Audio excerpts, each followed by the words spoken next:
beauty is really everywhere. You know, we choose to see it or we choose not to see it.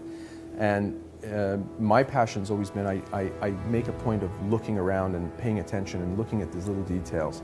And even throughout the city, even through drive, or if I'm sitting or I'm flying or I'm driving or I'm reading or when I'm traveling with the family, I'm looking at all of the most beautiful details that are around us. And I constantly have my smartphone on me and I'm constantly turning around and taking photos of all these little details that just go by us every day.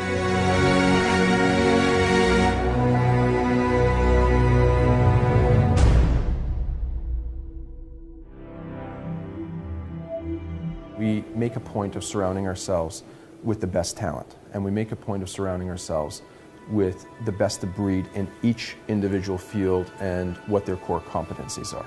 So we will go ahead and collaborate and find out who is the best in terms of architecture, and then collaborating that with Brian Gluckstein, who is the best in his field in terms of understanding that, being able to listen and take all of these pieces of design and bring it together and create this beautiful environment where the homeowner comes in and says, this is it, this is what I wanted. With their background in private residential, luxury homes, they had this intimate relationship with the end user. And they are bringing that to the condo market, where they are collaborating with each buyer as far as the design of their unit. And in designing the units, because we're doing a lot of customization, and it is the same philosophy when you do a custom private residence.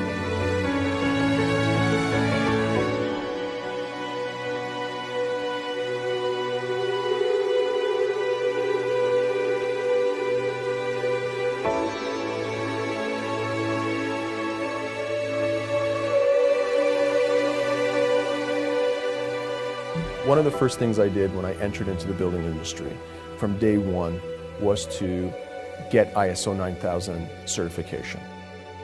ISO 9000 is a Swiss-based process system that really sets the bar extremely high. Well, Payton Steel is possibly the oldest firm in Canada. We were founded in 1926. And we've become known for the design of the highest end residential communities in the country.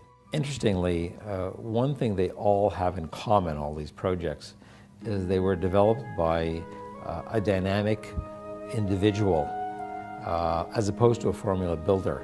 The weirdest thing I've ever taken a photograph of would probably be the downpipes of coming off of the roofs of buildings. Somebody say, why would you take a picture of a downpipe coming down? Well, because it's part of the building and it's such an important functionality of the building, and it's still design. Their vision is sort of old world architecture, grand spaces, classically inspired lifestyle brought up to date. One of the things that we do before we step into develop a location or within a community is to come and understand the community, understand its heritage, its roots, where the community was really founded upon, who represents and what type of people live in that community, what do they see for the future of that community, and we communicate with them. We do that through consultation meetings with the neighbors, we do that through one-on-one. I'll go around, I'll speak to them and start to really do a lot of due diligence on what the history is of that community, but more importantly, where that community wants to go. We invite the homeowner in for them to have a fingerprint in the actual design of their new home. After all, it's their new home. Sam really drives sort of the design sensibility, and he travels a lot and travels the world and loves France and is constantly bringing pictures back. And when we're having meetings, he's constantly sending us or bringing pictures of beautiful interiors and beautiful architecture and architectural details. So there really is a passion for design. You evolve, the landscape evolves, the community evolves, so we want to be within the same theme of that community, but have it evolve in a fashion that again takes a lot of the inspirations and the foundations of the past, but then bringing a lot of current, bringing it into the modern and into the future, and being able to bring those two into concert together so that when we're developing a building or a home, you look at it and you say, this just fits in. It's been there. You look at it and you say, this was always here. It shouldn't look like it's brand new. It should be something that When the homeowners or you're driving by, you look at it and it looks like it always belonged there. That's the critical factor, and that's what a successful development project or a successful builder is about.